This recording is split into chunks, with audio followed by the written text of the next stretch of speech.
Assalamualaikum warahmatullahi wabarakatuh.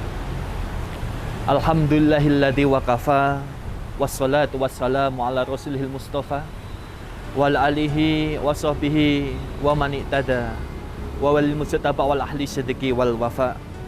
Asyhadu an la ilaha illallah wahdahu la syarikalah wa asyhadu anna Muhammadan abduhu wa rasuluh.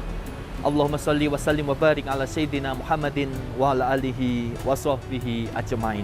Amma ba'du. Pemirsa Batu TV yang dimuliakan oleh Allah Subhanahu wa taala. Hari ini kita bersyukur pada Allah Subhanahu wa taala. Kita berada di penghujung bulan suci Ramadan, di mana bulan yang mulia ini telah melahirkan suatu kekaromaan bagi kita semuanya umat Nabi Muhammad SAW. Rasulullah menyampaikan bulannya adalah bulan yang penuh dengan rahmah. Bulan itu disebut juga dengan bulan yang penuh maghfirah, dan bulannya adalah bulan yang penuh dengan itqu minan nar, pembebasan api neraka. Maka patut kiranya di akhir penghujung bulan suci Ramadan ini kita jangan sampai kehilangan momentum untuk menerima pahala dari Allah Subhanahu wa taala. Maka Allah Subhanahu wa taala menegaskan dalam hadis qudsinya bahwasanya kullu amalu ibnu Adam lahu, untuk dirinya. Semua amal anak Adam itu untuk dirinya, kecuali kata Allah Subhanahu wa taala, asyamu fa innahu li wa ana ajzi bihi. Puasa ini untukku dan aku sendiri yang akan memberikan balasan pahala. Ma'asyiral muslimin, shaimin shaimat rahimakumullah. Hadis qudsi menegaskan bahwasanya puasa ini adalah memiliki keagungan yang luar biasa. Karena apa? Karena Allah sendirilah yang akan memberikan balasan pahalanya.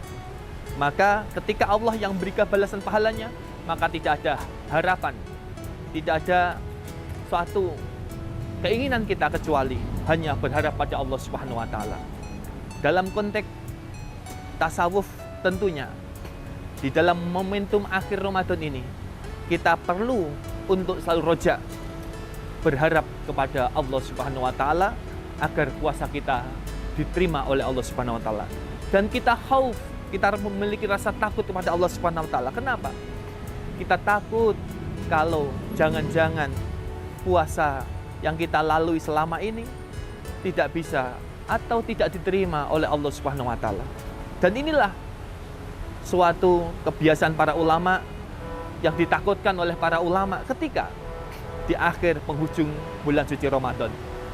Beliau selalu berharap pada Allah Subhanahu wa taala agar puasanya diterima oleh Allah Subhanahu wa taala, dan dia, para ulama, selalu merasa takut, merasa bersedih, jangan-jangan puasa yang dilalui ini tidak bisa diterima oleh Allah Subhanahu wa taala. Maka para ulama menyampaikan 60 hari para ulama berdoa agar kemudian puasanya bisa diterima, dan kemudian 6 bulan ke depan puasanya benar-benar menghasilkan suatu pahala.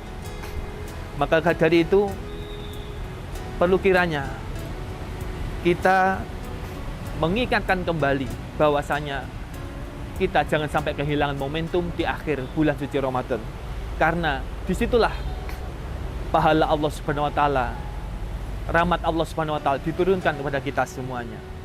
Di akhir bulan suci Ramadan tentunya harapan, doa yang kita panjatkan semata-mata untuk kesolehan diri kita semuanya, kesolehan sosial kita, kesolehan spiritual kita, kesolehan emosional kita, dan kesolehan intelektual kita.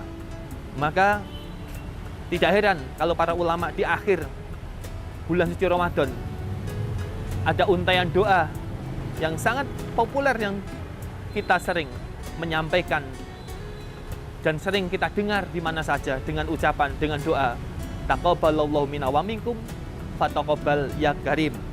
Semoga Allah Subhanahu wa taala menerima amal-amal ibadah kita selama bulan suci Ramadan.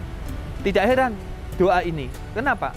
Karena Nabiullah Ibrahim, Khalil Rahman, Khalilullah, kasih Allah, beliau sendiri selalu berdoa kepada Allah Subhanahu wa taala dengan doa yang diabadikan dalam Al-Qur'an, Rabbana taqabbal minna innaka antas samul alim wa tub alaina innaka antat tawwabur rahim. Doa yang menggambarkan bahwasanya berharap khauf kepada Allah Subhanahu wa taala agar semua amal ibadahnya diterima oleh Allah Subhanahu wa taala. Maka dari itu, marilah di akhir bulan suci Ramadan ini, marilah kita fastabiqul khairat, berlomba-lomba menuju kebaikan, menuju kedekatan kita, qaribu minallah pada Allah Subhanahu wa taala, qaribu minan nas, kedekatan kita pada manusia, dan qaribu minal jannah, kedekatan kita dengan surganya Allah Subhanahu wa taala melalui sedekah, melalui amal-amal ibadah yang mendekatkan kita kepada Allah Subhanahu wa taala, sehingga kita keluar dari bulan suci Ramadan menyandang predikat la'allakum tattaqun, predikat tertinggi di sisi Allah Subhanahu wa taala sebagaimana yang digambarkan dalam Al-Qur'an, inna akramakum indallahi atqakum. Sesungguhnya orang yang paling mulia di sisi Allah adalah orang yang paling bertakwa. Mudah-mudahan kita semuanya, pemirsa Batu TV, bisa mengambil momentum bulan suci Ramadan ini dan bisa mengambil hikmah dari perjalanan spiritual Ramadan ini dengan fastabiqul khairat, dengan amalan-amalan yang bisa mengantarkan kita kepada kedekatan kita pada Allah Subhanahu wa taala, sehingga perjalanan Ramadan kita diterima oleh Allah Subhanahu wa taala dan tidak ada balasan kecuali surganya Allah Subhanahu wa taala. Mudah-mudahan Allah Subhanahu wa taala meridhoi semua yang menjadi hajat-hajat kita sekalian. Wa'afu minkum wallahul muwaffiq ila aqwamit thoriq. Wassalamualaikum warahmatullahi wabarakatuh. Pilihan hari ini menentukan masa depan esok. Universitas Islam Malang menjadi ruang bertumbuh dan berinovasi. Berbagai program studi di Unisma telah terakreditasi internasional, unggul, dan baik sekali. Dengan pembelajaran yang inklusif di laboratorium, perpustakaan, praktik lapangan, serta peluang kolaborasi yang luas, Unisma siap mencetak lulusan berdaya saing global. Unisma, tempatmu melesat menjadi generasi berkelas dunia.